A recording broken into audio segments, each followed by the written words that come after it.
Hello everyone, welcome to EduTap. So in today's 10 minutes a day series, we are going to discuss the topic dishonor of checks. तो check dishonour या cheque bounce होने के multiple reasons होते हैं, जैसे insufficient funds हैं, आपके account में 50,000 रुपीज है और आपने जो चेक इशू किया आपने 60,000 का कर दिया, तो आपका चेक डिसऑनर हो जाएगा। दूसरा है एक्सीड्स अरेंजमेंट। मेरा मान लो ओवरड्राफ्ट का फैसिलिटी मुझे मिला हुआ है बैंक से 1 लाख रुपीज का, जिसमें से मैं ऑलरेडी 50,000 विड्रॉ कर चुकी हूँ। ओके, तो 50 ही बचा है और मैंने चेक इशू कर दिया 55,000 का, तो ऑब्वियसली चेक डिसऑनर हो जाएगा। हो सकता है कि मैंने चेक पे स्टॉप पेमेंट इंस्ट्रक्शन लगा दिया हो, या फिर सिग्नेचर या अकाउंट नंबर का मिसमैच हो रहा हो। स्पेसिमेन सिग्नेचर और जो चेक पे सिग्नेचर है वो मैच नहीं हो रहा। हो सकता है चेक इशू करने के बाद मैंने अपना अकाउंट ही क्लोज कर लिया, कि जब वो पर्सन पेमेंट लेने आए तो बैंक वाले बोले ये तो अकाउंट ही क्लोज हो चुका है। या फिर जैसे आजकल सीटीएस है, चेक ट्रंकेशन सिस्टम, उसमें डिजिटल सिग्नेचर है, उसका वैलिडेशन फेल हो जाए, या फिर ऑल्टरेशन हो इंस्ट्रूमेंट में किसी भी टाइप का। अगर आपने चेक में किसी भी टाइप का ऑल्टरेशन किया है तो सीटीएस में वो एक्सेप्ट नहीं होता और आपका चेक जो है वो डिसऑनर हो जाता है। अब चेक डिसऑनर को लेके कुछ गाइडलाइंस है। आरबीआई ने एक कमेटी बिठाई थी, गोयपोरिया कमेटी, उन्होंने कुछ रिकमेंडेशन दिए थे। एक तो ये बोला गया था कि जैसे ही चेक डिसऑनर हो जाए, जो इंस्ट्रूमेंट डिसऑनर होता है, उसे promptly without delay in any case with in 24 hours customer को डिस्पैच कर दो वो। और अगर जो चेक है वो डिसऑनर हुआ है ड्यू टू इनसफिशिएंट फंड्स, तो फिर आप जो मेमो भेजोगे साथ में चेक डिसऑनर्ड के साथ आप लिख के भेजोगे कि इनसफिशिएंट फंड्स है। और जहां पे भी 1 करोड़ से बड़े अमाउंट का चेक अगर डिसऑनर होता है, तो वो बैंक के जो एमआईएस है उसके अंदर उसको सेव करके रखना है, इंफॉर्मेशन को लिखना है आपको। अब पहले ऐसा होता था कि अगर एक पर्सन के 1 करोड़ या उससे ज्यादा के चेक्स साल में 4 बार या उससे ज्यादा डिसऑनर हो जाते थे, तो बैंक्स फिर चेकबुक ही नहीं इशू करते थे। लेकिन आरबीआई ने बोला है कि ऐसा करने की जरूरत नहीं है, आपकी डिस्क्रिप्शन है, आप चेकबुक इशू करना चाहते हो आप कर सकते हो। ओके, उसके बाद अब देखो, चेक डिसऑनर के केस में 2 साल तक की इम्प्रिजनमेंट हो सकती है और double the amount of the cheque का फाइन लग सकता है। या दोनों चीजें हो सकती है कि फाइन भी लग गया, इम्प्रिजनमेंट भी हो गई। लेकिन क्या हमेशा ही ऐसा होगा कि इधर चेक डिसऑनर हुआ इधर पर्सन को जेल होगी? नहीं, ऐसा नहीं होता। मान लो मैंने आपको चेक दिया, आपने जब चेक प्रेजेंट किया, चेक डिसऑनर हो गया, तो पहली बात तो आपने जो चेक प्रेजेंट किया है वो वैलिडिटी पीरियड के अंदर अंदर चेक प्रेजेंट किया हो। 3 मंथ्स की वैलिडिटी होती है, तो उसी वैलिडिटी आपने चेक प्रेजेंट किया हो।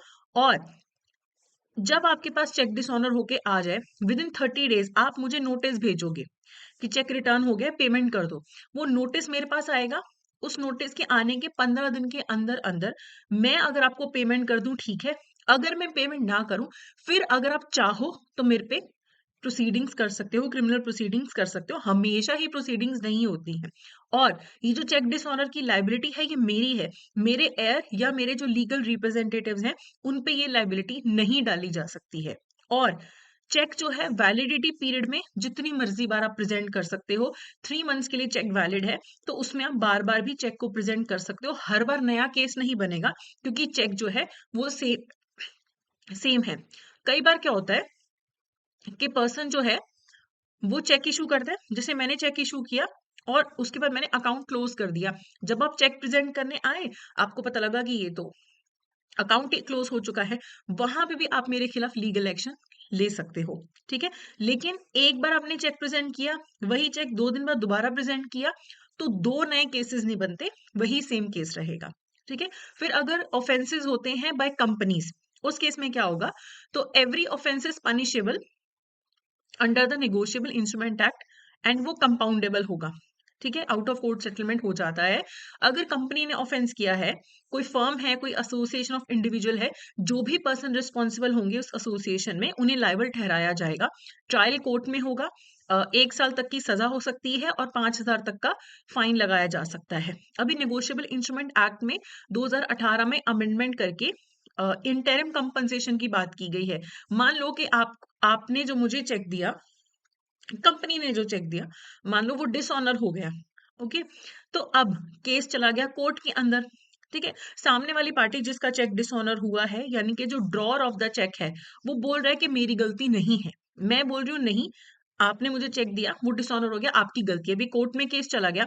जब तक ये केस चल रहा है तब तक ड्रॉअर को बोला जा सकता है कि आप पेई को 20% मैक्सिमम जो चेक का अमाउंट है 20% तक आप इसको इंटरिम कंपनसेशन दे दो।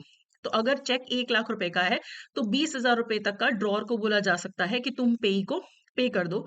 अगर तो मैं केस जीत जाती हूँ, फिर तो मुझे बाकी का पेमेंट भी मिल जाएगा। लेकिन अगर ये प्रूव हो जाता है कि ड्रॉअर की कोई गलती नहीं थी, तो मुझे वो सारा पैसा वापस करना पड़ेगा विद इंटरेस्ट। ठीक है। इंटरेस्ट रेट कितना होगा? जो भी बैंक रेट है उस पे मुझे with in 60 days and maximum 30 days का और एक्सटेंशन मिल जाएगा, मुझे पैसा वापस करना पड़ेगा। ठीक है। चलिए, अब बात करते हैं नोटिंग एंड प्रोटेस्ट की। देखो, जब भी आपका कोई नेगोशिएबल इंस्ट्रूमेंट डिसऑनर होता है, चाहे चेक है, चाहे प्रॉमिसरी नोट है, चाहे बिल ऑफ एक्सचेंज है, आप नोटरी के पास जाओ और वहां पे नोटिंग करवा दो कि ये मिनट्स हैं, ये रीजंस हैं डिसऑनर हुआ है। ओके, वो नोट कर लेगा और उसके बदले में मुझे एक फॉर्मल सर्टिफिकेट बना के दे देगा जिसपे नोटरी का सील होगा, जिसे हम प्रोटेस्टिंग बोलते हैं, जो ये अटेस्ट करता है कि हाँ बिल डिसऑनर हुआ है या चेक डिसऑनर हुआ है। तो नोटिंग एंड प्रोटेस्टिंग होता है। ये करने के लिए नोटरी पब्लिक ऑब्वियसली कुछ अपने फीस चार्ज करता है, उसमें डेट ऑफ डिसऑनर लिखा होता है, रीजन लिखा होता है। कई बार अभी एक्सप्रेसली डिसऑनर हुआ भी नहीं होता इंस्ट्रूमेंट, लेकिन पहले ही नोटिंग एंड प्रोटेस्टिंग करवा ली जाती है अगर वैलिड रीजन हो कि क्यों हम इस कंक्लूजन पे आए कि ये तो होगा ही होगा डिसऑनर। ठीक है। चलिए, अब एमसीक्यूज करने से पहले I would like to inform you कि देखिए, जैब का जो डेट है, रजिस्ट्रेशन डेट है और एग्जामिनेशन डेट आ चुका है। मई में आपके एग्जाम है, तो आप कंप्लीट मास्टर कोर्स के थ्रू भी प्रिपरेशन कर सकते हैं, हमारे लाइव क्रैश कोर्स के थ्रू भी प्रिपरेशन कर सकते हैं। बैच 1 कंप्लीट होने वाला है, बैच 2 चल रहा है, बैच 3 भी लॉन्च होने वाला है। तो वो 3000 रुपीज का आपका कोर्स है। नोट्स मिलेंगे, लाइव क्लासेस हैं, लाइव क्लास मिस कर दो तो रिकॉर्डेड क्लासेस भी अवेलेबल है, टेस्ट सीरीज भी इसी में इंक्लूडेड है एंड नोट्स भी इसमें अवेलेबल है। तो आप ये चेकआउट कर सकते हैं और जैब और कैब का कंबाइंड मास्टर कोर्स भी आप ले सकते हो। फर्दर डिटेल्स के लिए आप हमारी वेबसाइट चेक कर सकते हो। तो क्वेश्चन देखते हैं, as per the banking regulation act and associated legal provisions which of the following statements about cheque dishonour are correct?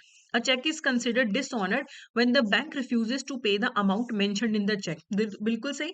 Check dishonour का मतलब ये है ना कि बैंक ने पैसे देने से मना कर दिया, चेक के करेक्ट है। The drawer of the cheque can face imprisonment or fine under section 138 of the negotiable instrument act if the check is dishonored due to insufficient funds. तो yes, imprisonment भी हो सकती है, ओके, फाइन भी लग सकता है। Cheque dishonour always results in criminal proceedings against the drawer, ऐसा नहीं है। अगर जो पेई है वो क्रिमिनल प्रोसीडिंग्स करना चाहे कर सकता है, लेकिन चेक डिसऑनर होने के बाद नोटिस देने पे अगर ड्रॉअर जो है पेमेंट कर दे तो फिर क्रिमिनल प्रोसीडिंग्स नहीं होती है। हर बार क्रिमिनल प्रोसीडिंग्स होगी ऐसा नहीं है। तो थर्ड स्टेटमेंट आपका गलत है। तो ए 1 and 2 is the correct answer. Okay, तो ए यहाँ पे हमारा करेक्ट आंसर रहेगा। चलिए, तो ये था हमारा आज का session. So that's it for today. Thank you so much.